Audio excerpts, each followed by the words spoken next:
Kia ora koutou. He mihi tuatahi ki a Eric, ki urua ki tua te tātou pauna mua te pō, kua kā kia tiaka ki a rangiatia nei, tuko ana ia mātou ki tua remurapa a Tangaroa ki tai. That's just a brief greeting in the New Zealand Māori language, which really is referring to the passing of Eric. Traditionally in the south of New Zealand here, we invoke motives of passing through a greenstone great jade door, but then once people pass through there, they scale a Metrosideros myrtaceae vine to the heavens, and then they beckon to us through the movement of the Duvelia Antarctica, which is the bull kelp of the south here. So just an acknowledgement of Eric there. So kia ora everyone again. So thanks so much for the invitation to give a talk on a subject I wasn't necessarily intending on initially presenting on, but it was just a reminder for me when I was first delving into some of these records in the Pacific and entering in data into Neotoma and having discussions with Eric about various things. With one record in particular, which I'll be talking about here, he had quite a lot of involvement and directed me to some useful papers, and so it was a very fruitful discussion on that level. But also Eric seemed quite attracted to the work that I was doing because he's always been a proponent of multi-proxy paleoecology. So that was really part of, it's very much of an interest of mine, so that we really gelled on that front. And I'll just move to the full screen. And so one of the reasons I think, talking about the Longchamp excursion is the recent paper in Science led by Alan Cooper and colleagues. And there's lots of aspects to this. I mean, it's for me, it's really interesting given some of the work that I've been doing in the Pacific, concentrating on more far-field records, looking at both, Pleistocene climate patterns and throughout the Holocene, but also for some of the sorts of questions that it's raised about how we interpret paleoecological archives. So these are some of the key quotes that I thought that came from that paper. Firstly, sort of invoking the excursion and its potential impact on stratospheric ozone levels, which in turn may well have had impacts on regional climate patterns, especially at lower latitudes, so in the tropics. And also referring to the Pacific Basin archives that we have in showing that there has been a sort of longer term phase shift in glacial state climates right up until the Holocene, in contrast with the Atlantic Basin. And so that's what I'll sort of try and discuss a little bit, invoking some of a couple of the records that I've been looking at in the Pacific region. But they are referring to records that a lot of my own colleagues were involved in this paper, so it was a real privilege to sort of see all of that involvement, including Janelle Stevenson and her work on Lake Tuuti and Sulawesi, as well as her work in New Caledonia. Colleagues here in New Zealand, Matt McGlone and Janet Wilmshurst, working on the Auckland Islands, and then of course Peter Kershaw and Sue Rule and their work on Lynch's Crater, and of course many other colleagues as well. So fantastic. But the main trend that they were looking at after 42,000 is this big shift in vegetation sequences, or a real shift in hydroclimate. And so that's something that I'll talk about further here.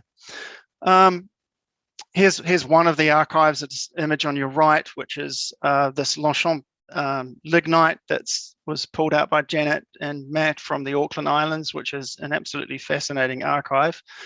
And these are some of the sort of major ideas that they had in inferring some kind of correlation between the Longchamp and other events, which Mike is fantastically illustrated for the Tasmanian region, and looking at onset of burning, megafaunal extinctions, southern hemisphere glacial maximums, etc.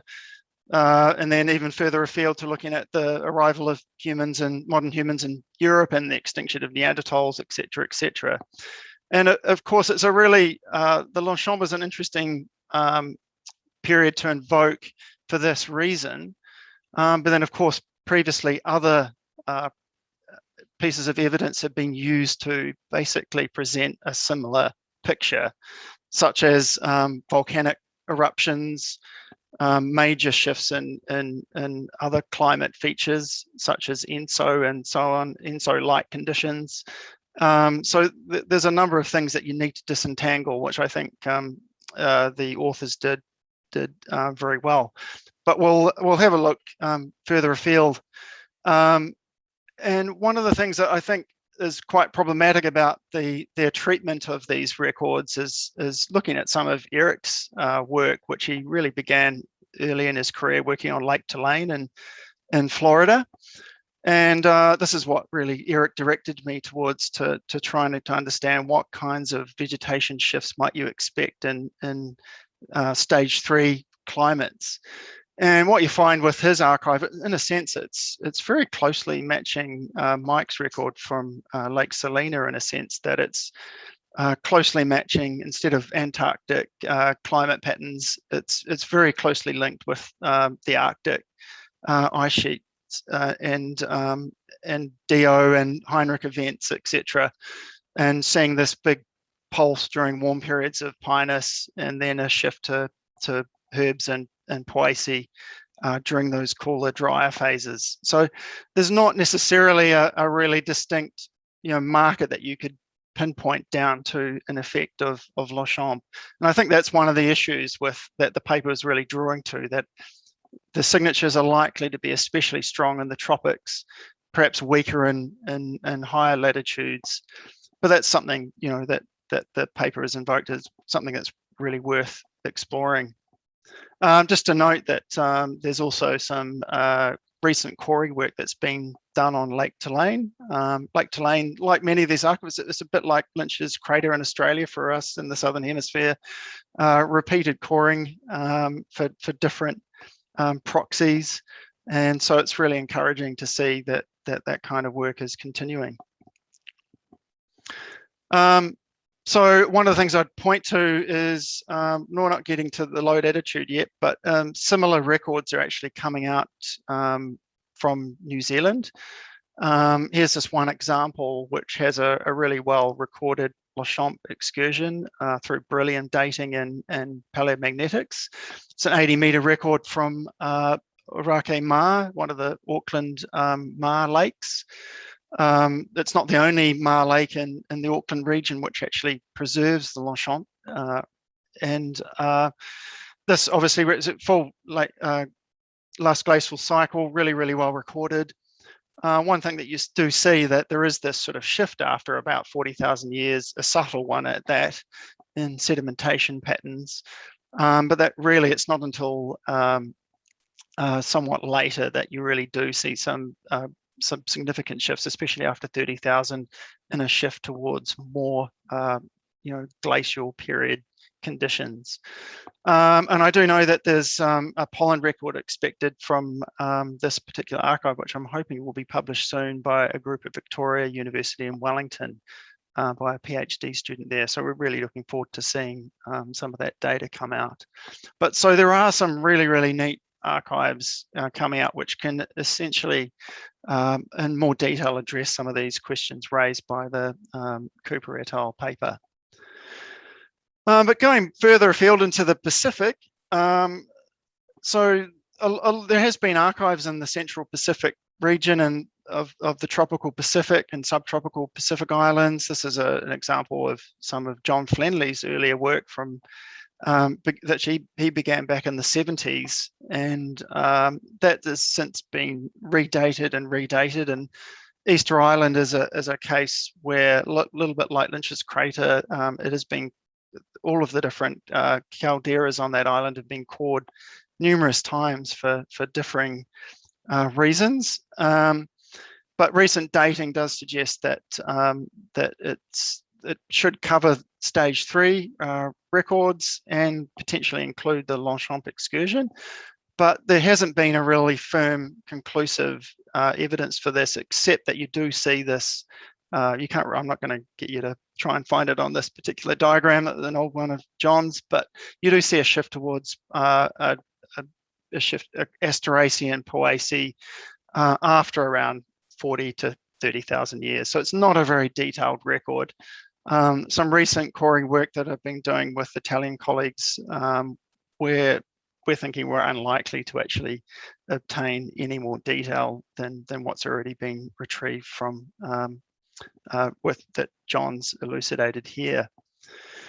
So back quite a few years ago now, we went out to Tahiti in the Society Islands of French Polynesia.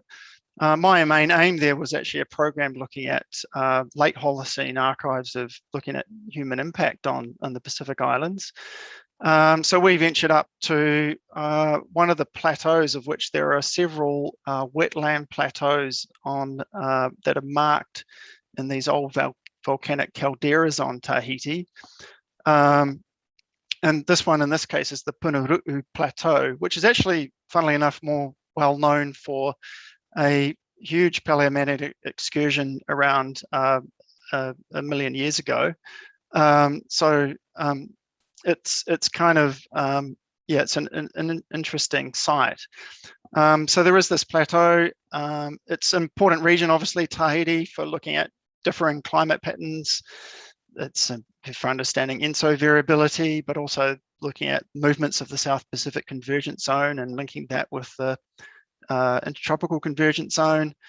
And all I want to do here is sort of illustrate some of the work that we've already done, but also highlight that there's a lot of potential for more paleoecological work and multi-proxy work in the Pacific region.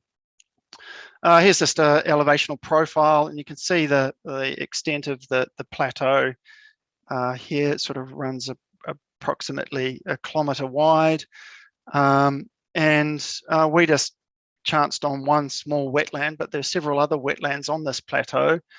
So it's highly likely that with better coring equipment that you could actually retrieve a full glacial cycle record, possibly even going back to 5E if you're really lucky, who knows. It's at 500 meters elevation. As you say, it's a small swamp, and it's more recently, it's currently like an orange plantation. But by chance we came across a stage 3 record there.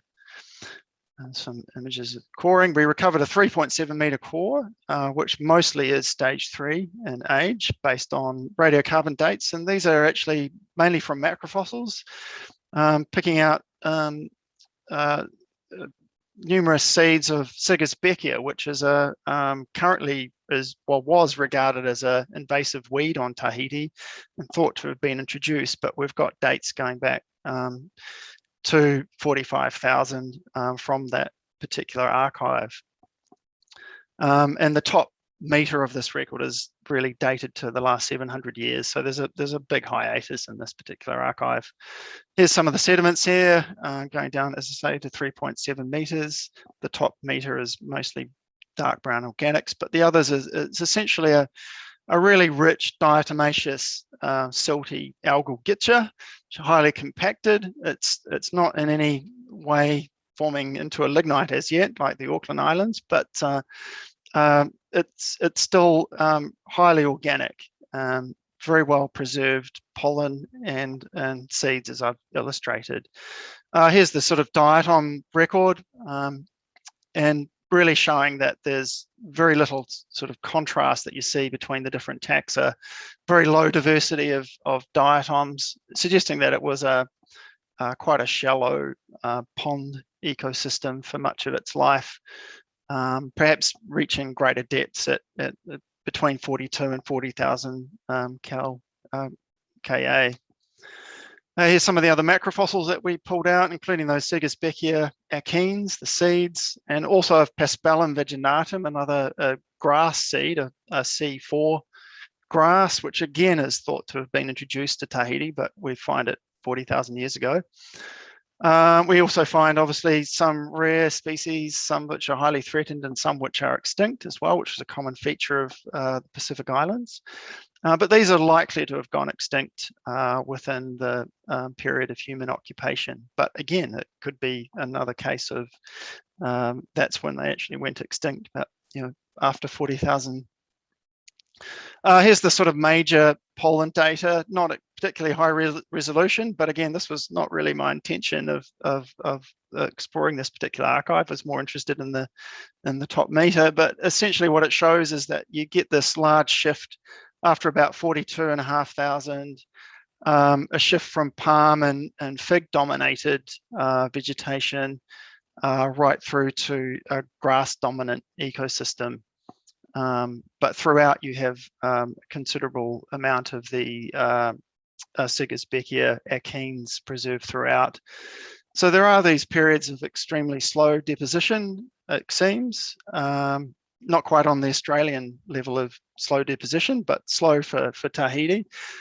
You get, there are microtephra deposits identified throughout, and that sort of raises the specter of, well, what about the Campanian eruption event, which has been invoked to explain similar processes to what the Lachamp has been used to explain. So we're still yet to, it's unlikely that that differs from the Campanian eruption, but there are several other possibilities in the Pacific basin that may have actually produced these tephras. Here's the seeds. As I say, dominated by the Sigisbeckia and Paspalum. We've also got Delta 15N bulk and Delta C13 data as well, where again, I haven't really spent that much time exploring that in great detail, but it's a really intriguing sort of shift in vegetation occurring around that Lachamp time. Again, so today Pritchard is extinct, and at one stage it seems likely that this ficus, probably Ficus prolixa, was the dominant forest vegetation. And again, that might symbolize some kind of major zonal or shift, phase shift in climate at that time. One of the things I note about Sigisbeckia, it's actually a taxa which I think was quite dominant on Easter Island as well, like the Asteraceae spikes and pollen that you see, that's quite dominant in the Easter Island records throughout the last glacial cycle parts of those records. It's quite likely, in my view, that that's actually Sigisbeckia, and so we've been doing some more work trying to identify pollen from Sigisbeckia, which I'm pretty confident that's what it is. Now, the other valuable thing about some of these archives is that there's actually quite rich macroinvertebrate preservation. I've been working with Nick Porch at Deakin University in Melbourne for many years, and we've identified it's not highly diverse, but it's often fragmentary evidence of some of the of water beetles, ground beetles, and then a lot of chironomid-like dipterans such as Dashalia there. There's thousands of these taxa preserved in these archives. So there's a lot of potential to look at these in the way that we do with chironomids as a hydrochromatic proxy. Even understanding the diversity of such groups in the crabids, such as the Myciclothorax, which is, there's currently 101 species preserved, surviving on Tahiti today, but they're all found above 1,000 meters. So we're actually finding these at 580 meters during the stage 3, which is really interesting. And it's highly likely that there are new species that we're identifying. There's obviously lots of other beetles as well, including Carpolemus, which is something that we've been finding in fossil records from New Zealand in different settings as well. So a really interesting archive in that sense. Now, what I wanted to highlight briefly is well, how are we going to actually tackle whether or not that Lachamp excursion is actually having any kind of influence in these far field oceanic settings that aren't necessarily heavily influenced by monsoonal climates. So I've been working with Julian Sachs at University of Washington for many years, working on Pacific archives, mainly from lakes and swamps. And this is an archive we just published recently in QSR, utilizing bulk versus compound specific biomarkers from both peat and swamp peats and lake sediments. And one of the interesting aspects of this is we're very interested in how the various solar minima have potentially affected these shifts that we see from wet to dry conditions, especially after 1400 CE. But there are other major shifts, and then it's that sort of question of like, well, what's the impact of other climate forcing events such as volcanism, shifts in the ITCZ, and so on and so forth. So what kind of impact would solar forcing actually have on climate during these periods? And we sort of concluded that the Spore event probably did between 1400 and 1575 may well have had some influence over and above other processes such as ENSO shifts and the like. So it's quite possible there, but that's the only event where we could actually invoke. Obviously, these late Holocene geomagnetic minima are actually far less profound than the Lachamp, but we're actually interested in how we can actually detect these potential kinds of changes in paleoecological archives using, in this case, mostly biomarker records. But we've also got pollen data, which essentially shows when it's wetter, it's dominated more by Cypheraceae, and when it's drier, it's dominated more by fern spores. So it wasn't a particularly interesting record in that regard from my perspective. But we do see these major shifts. So fundamentally, what we've been pulling at is that, in summary, is that there is this clear global signature, but it's in certain areas it's going to be more related to, particularly in the northern hemisphere, is relating to or overwhelmed by DO and Heinrich events. But as you get more close to to low latitude areas, it's likely that other things like monsoonal climates will have a greater impact. ITZZ, of course, has been invoked for the Cooper et al. Paper. But judging from the late Holocene data that we've got, that's from Taraina, Washington Island, which is in the northern hemisphere at a latitude of 3, it's likely that there's more zonal effects, more so than latitudinal shifts in the ITZZ, for example. And then we need to sort of think about those northern New Zealand records when we start to toy with the fantastic data sets that will be coming out, and is of course what was just highlighted by Mike Fletcher in his talk. So where does this sort of lead to future research? Well, at the moment, I'm kind of anxiously waiting on some results from a series of long cores that we've been taking out from Lake Calderas from Upolu and Samoa. We've got some dates back, but we're really in early phases there, so that's something to keep an eye on. So we think we've got a good stage 3 record. So Samoa is in a really good latitude and remote from larger monsoonal processes. It is not central within the South Pacific Convergence Zone, so there could be some role there. And in light of sort of Eric's emphasis on multi-proxy records, where else should we head to? Again, focus on far-field low-latitude sites outside of the influence of these main monsoons. The hydroisotope records, both bulk and compound specific, I think are going to be really valuable for looking at lake records, because ultimately in the tropics, precipitation outweighs the importance of temperature shifts. So it's really important to work with really robust proxies for hydroclimate. We also need to consider sites with really good macrofossil records so we can really explore the potential proxies, especially seeds and invertebrates, as has been explored at Lake Tulane by Eric with his macrofossil record there. We may well be restricted to non-contiguous archives, but who knows? And then, of course, there's the spectre of the various endeavours to explore the utility of solar ultraviolet irradiance on pollen and potentially on macrofossils as well. So there's a lot of potential to really address some of the questions raised. Anyway, I'll leave it there. So Maururua, that's the sort of Tahitian greeting to you all. So thanks again, kia ora koutou.